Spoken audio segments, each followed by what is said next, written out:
Il y a des gens doués dans leur domaine, mais parfois, ça se passe mal.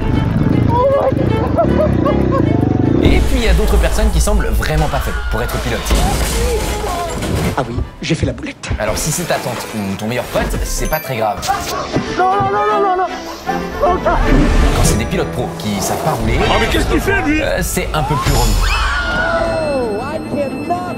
Aujourd'hui, on part à la rencontre de vraies fraudes, des mecs qui ont le niveau de Gilbert Montagnier au volant. Ça freine fort, hein? Ah ouais, c'est super.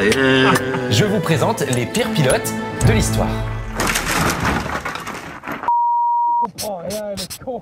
Il s'appelle Noupi.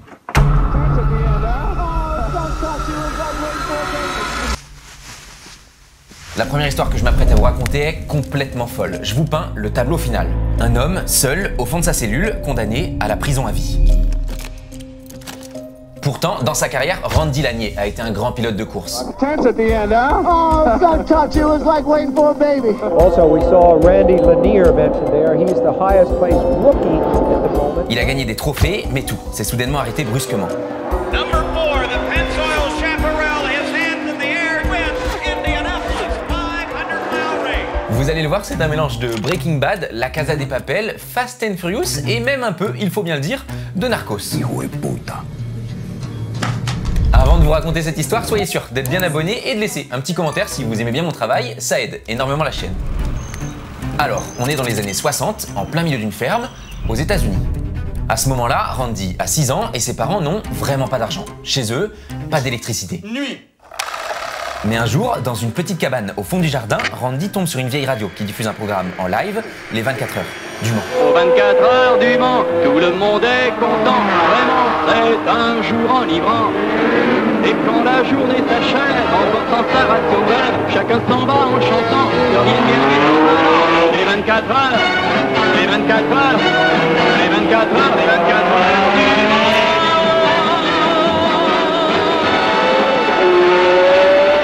Pour lui, c'est la révélation. Il veut être un de ces héros qui volent sur les circuits. Mais la réalité le rattrape, sa famille, en manque d'argent, va déménager en Floride. And see this unique and fascinating place called Hollywood.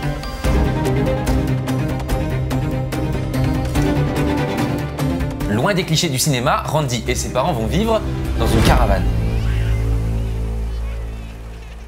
Là-bas, il tombe avec une mauvaise bande de potes et il découvre les fameux sandwichs. Très vite, il comprend que vendre de l'herbe peut lui rapporter gros. Il commence par en vendre à ses camarades de classe, puis à ses collègues de chantier où il travaille pour se faire de l'argent. Le truc, c'est que Randy commence à faire un constat. Il se fait 5000 $ par semaine à seulement 17 ans. Il s'achète alors son premier bateau, un Magnum de 8 mètres. Parce que Randy commence à faire passer des chargements entiers de marijuana en provenance des Bahamas. There are literally hundreds of islands in the Bahamas, like this one in the distance. Ready-made for drug smugglers and armed bandits with sophisticated weapons ready to kill to protect their drug supplies. À l'époque, c'est extrêmement facile, il n'y a quasiment aucun Au contrôle. deuxième appel, l'équipe a eu la présence d'esprit de noter l'adresse.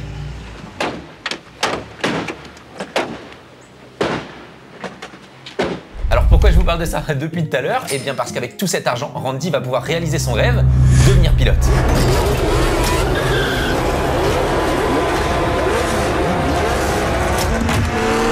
En 1980, après avoir économisé assez d'argent, il s'achète une Porsche 356 Spister et débute son aventure. Les 24 heures du Mans, panne d'essence. Le Grand Prix de Miami, conditions dantesques, problème mécanique, impossible à réparer au vu du budget de son sponsor. Les 24 heures de Daytona, quand même, il termine deuxième. En gros, en seulement 2 ans, il passe d'amateur à champion. Et comme en même temps, plus le temps passe, plus en cachette il trafique, les moyens financiers deviennent quasiment illimités. Back up to Michigan next. Randy Lanier already looking forward to the next race on the... Randy se dit alors qu'il n'a plus besoin de sponsor et il va se lancer dans la principale catégorie automobile des US, l'IndyCar, avec sa propre écurie Blue Thunder Racing. L'objectif est simple, gagner. Bill Whittington, Randy Lanier couldn't have made it any closer than that. Fantastic. Randy, let me get you first. Kind of tense at the end, huh? Oh, don't touch. It was like waiting for a baby. Et il le fait. Il remporte 6 courses cette année-là en battant notamment Porsche. The Porsche of Al Holbert finishes just seconds behind. Mais comme dans toute bonne histoire, plus on grimpe haut, plus la chute est brutale.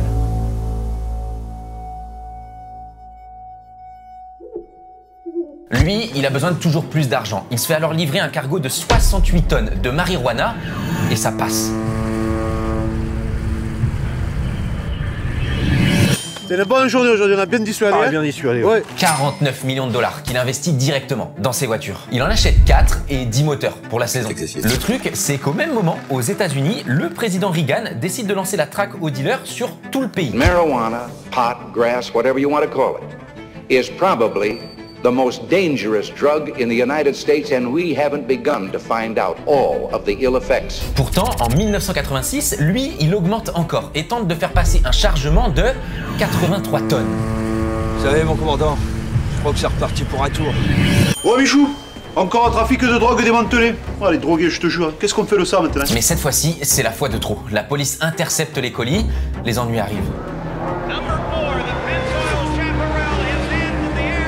La même année, en août, lors du Michigan 500, le destin de Randy prend un tournant brutal. A crash, excuse me Gary, but Randy Lanier against the wall really smacked it.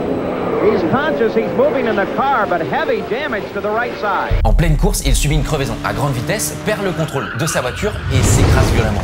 Ce crash marque symboliquement le début de la fin. Pour Randy Lanier, son empire commence à s'effriter sous la pression des autorités. The shattered car of Randy Lanier being brought back to the garage area. The condition of Lanier is still in doubt. Avec cet incident, c'est clair, sa vie est devenue incontrôlable. L'arrestation de Randy est une vraie scène de film. Alors qu'il allait voir sa femme à l'hôpital qui venait d'accoucher, il s'arrête pour manger un bagel. Et là, il voit à la télé sa maison en train d'être fouillée. Pris au piège, il simule son divorce, prend une fausse carte d'identité et disparaît. La police se retourne vers sa femme et ses parents. Les agents vont déterrer 2 millions de dollars enfouis dans la pelouse et cachés dans des tuyaux PVC. In this room alone, we have thousands of pounds of marijuana. Ils ont trouvé 500 000 dollars dans le sous-sol et en remontant les comptes, ils ont trouvé 17 maisons, des voitures, un centre commercial et même un casino en Californie. Lanier n'était clairement pas seulement un pilote de talent, mais selon les autorités, le cerveau d'une des plus grandes opérations de trafic de drogue de l'histoire américaine. Lui, il sera aperçu plus tard en Europe et termine sa course à Porto Rico, où il sera arrêté. Son procès est retentissant, il est condamné à la prison à perpétuité sans possibilité de libération. Mais comme toute bonne histoire de film, Randy Lanier finit par sortir de prison en 2014, une réduction de peine pour bonne conduite après presque 30 ans passé derrière les barreaux. Aujourd'hui, et je vous jure que c'est pas des blagues, il est devenu ambassadeur pour une marque de marijuana médicale et il se rend de temps en temps sur les circuits. Je trouve que ce pilote a parfaitement sa place dans cette vidéo. En motocross, les contacts sont autorisés, alors il est facile de se laisser emporter.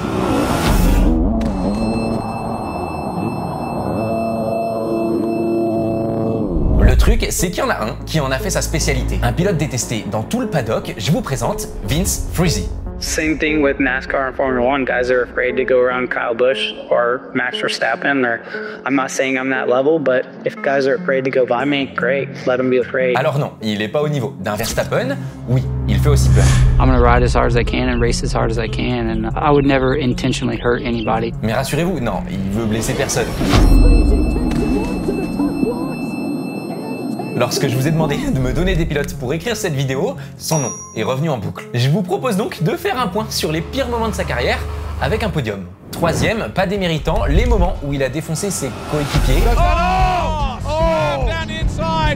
And Friese doing what Friese does at Wilson. That's fun, you know, nobody's hurting anybody, nobody's T-boning anybody.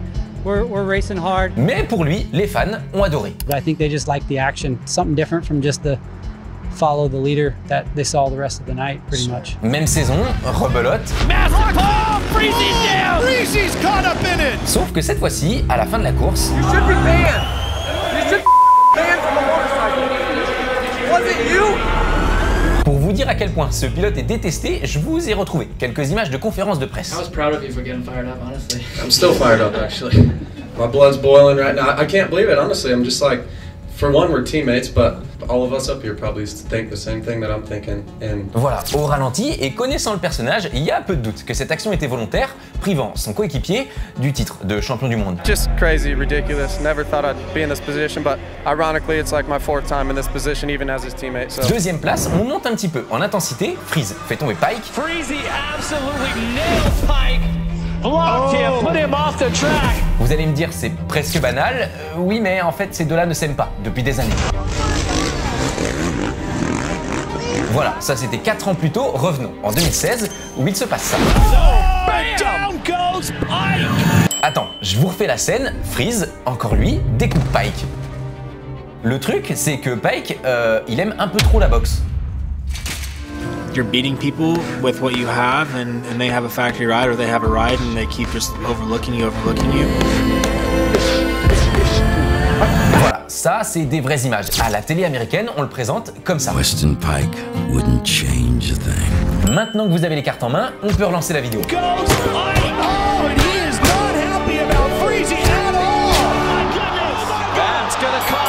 Bon, ça c'est pas autorisé en Supercross, mais Pike aura sa revanche sur la piste une semaine plus tard.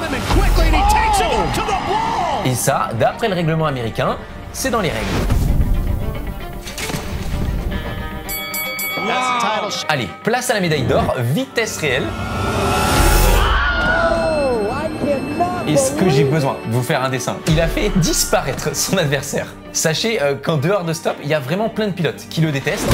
Non, il a sa place dans cette vidéo. Et petit disclaimer, c'est sans doute un super gars dans la vie, on juge ici le pilote qu'il représente. Triste record, celui du plus grand nombre d'accidents. C'est simple, plus d'une fois sur deux, lorsqu'il était sur la grille, sa course se terminait mal. 52 crashs en 96 courses, nous allons parler de Pastor Maldonado. Petit, ce petit gars voulait devenir le plus grand pilote de voiture. Et ça commence bien parce que pour son premier test en F1, petite glissade. Bon bah voilà, c'est pas gagné, hein. Je suis un peu loin du trottoir, la totale quoi. Mais c'est pas grave parce que sa famille s'entend très bien avec la compagnie pétrolière nationale du Venezuela, donc dans cette histoire, l'argent n'est pas un problème. Alors on se demande comment commence sa carrière. Eh bien par un bannissement à vie du Grand Prix de Monaco.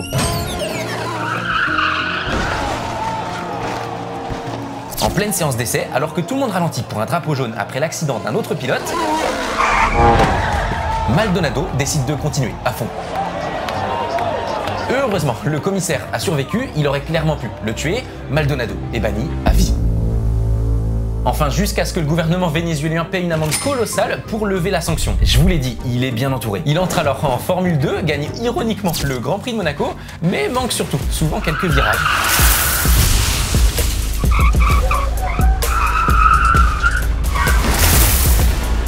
Il devient alors pile poil ce pilote qui peut gagner une course avec sa voiture et le lendemain la mettre au tas. Aussi incroyable que ça puisse paraître, après 4 ans à cracher des voitures, il gagne la catégorie GP2.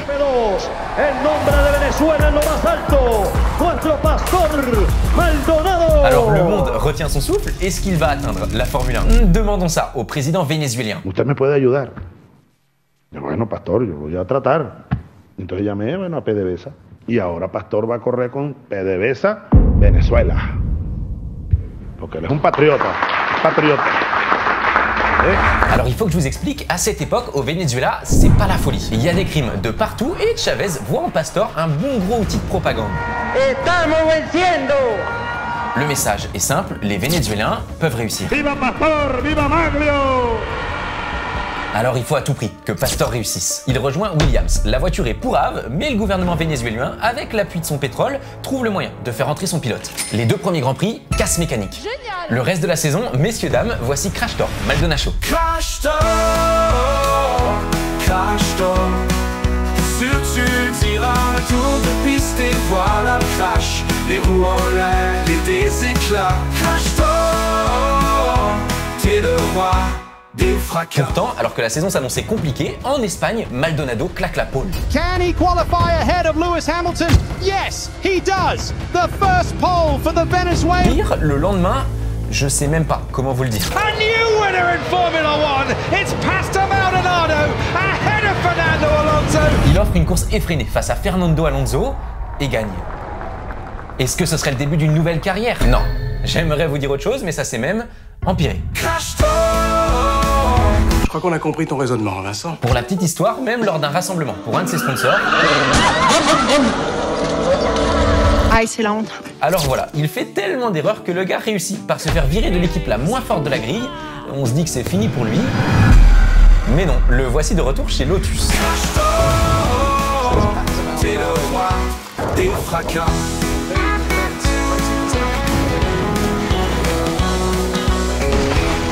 Attention, faire sauter une voiture comme ça, c'est pas donné à tout le monde.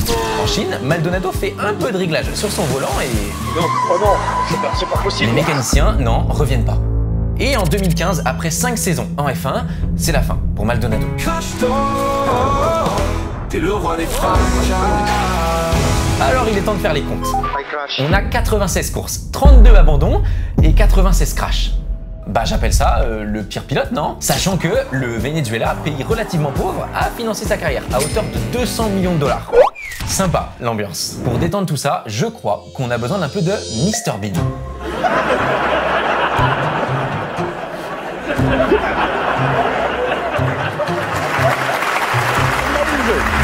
Ah, je sais, tu l'as pas vu venir. S'il fait cette tête, c'est parce qu'il vient de raconter sur le plateau de Top Gear à quel point il était mauvais au volant.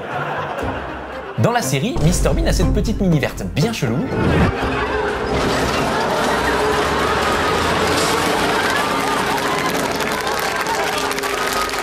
Mais dans la vraie vie, Rowan Atkinson, l'homme derrière le personnage, est fan de sport mécanique. Alors en 96, il s'offre une McLaren F1 pour 800 000 $. Un bijou de technologie qui ne va pas le rester. Dès le début, Atkinson s'amuse un peu trop avec sa McLaren. Il finit par s'encastrer derrière une autre voiture, un accident coûteux mais réparable. Malheureusement, c'était que le début. Lors de son deuxième accident, l'impact est bien plus impressionnant. La McLaren percute un arbre, puis un panneau, avant de prendre feu. Miraculeusement, Atkinson en sort presque indemne. Mais la McLaren est détruite. Le truc, c'est qu'après avoir fait 65 000 km avec elle, il veut la réparer. L'affaire lui coûtera 1 million $, dépassant même le prix de la voiture. Il est con lui, hein. Mais il est drôle, très drôle. Puis en 2015, il décide de la vendre pour 12,2 millions $. Bougrement intelligent. Alors c'était peut-être pas le plus grand pilote de l'histoire, mais en business, le gars était à sa place. Et puisqu'on est dans les anecdotes bonus, avant que je vous parle du pire pilote que j'ai pu trouver, sachez que l'intro, c'était pas une blague. On est là? C'est parti. On est là? Tu nous fais tellement rêver. Alors par la force des choses, ça en fait un mauvais conducteur. Non mais regardez devant vous. Ouais, vous inquiétez pas. Certaines émissions se sont amusées à faire conduire Gilbert. Pas d'accident à signaler, mais je trouvais ça très drôle, je voulais vous le montrer. Gilbert Montagnier. À savoir que c'est pas de l'histoire ancienne. Il y a seulement 2 mois, dans un interview avec Gims, on a pu voir cette scène. Il y a un truc qui cloche là. Voilà, c'est passé comme une lettre à la poste, mais il y a quand même un truc. Après, la liste des pilotes est tellement longue, j'ai pas pu sélectionner tout le monde. S'il vous plaît, ne me dites pas que j'ai oublié des pilotes. Dans cette vidéo, j'ai référencé tellement de personnes. La liste s'affiche à l'écran. Ça va de Chickix à Johnny Hallyday. Heureusement que si on n'avait pas perdu 1h15, on serait là depuis 1h15. C'est vous dire si la liste est grande, likez et dites-moi en commentaire si vous voulez un épisode 2. Il est le pilote ayant fait le tour de qualification le plus lent de l'histoire. Il a coupé la piste 2 fois à Monaco. Oh mais qu'est-ce qu'il fait lui? Et au lieu de faire ça, a fait ça.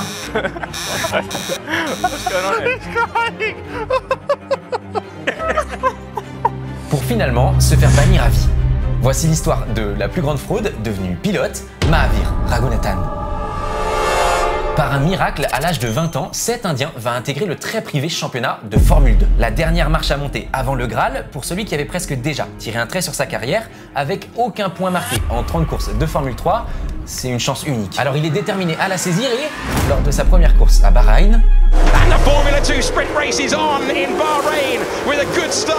il termine loin derrière. Et à la fin de la course, alors que le drapeau damier est sorti, au lieu de rentrer au stand, il part à fond, appuie sur le champignon pour faire un tour chrono. Il prend 10 places de pénalité au prochain départ. Problème, il part déjà dernier. À Bakou, deuxième week-end de la saison, il offre l'une des scènes les plus surréalistes de l'histoire. La réalisation va le filmer bloqué dans une voie d'échappement, tentant temps de faire demi-tour pendant 2 minutes, le tout sous les yeux des spectateurs. Après 247 coups de volant, Mahavir rentre au stand. He might be about to get out of turn 2. Back out onto the circuit goes Mahavir Raghunathan. La scène est lunaire, son directeur lui expliquant comment piloter. À Monaco, il coupe la piste au premier tour, puis fait un bisou aux collègues de devant pour au final, après un accident, laisser sa voiture flotter dans les airs. C'est toujours impressionnant, hein, ces voitures dans les airs. C'est toujours génial. La série catastrophe continue évidemment tout au long de la saison avec des infractions au drapeau jaune, des collisions, des crashs. Ça amène son total à 24 points de pénalité en une seule saison.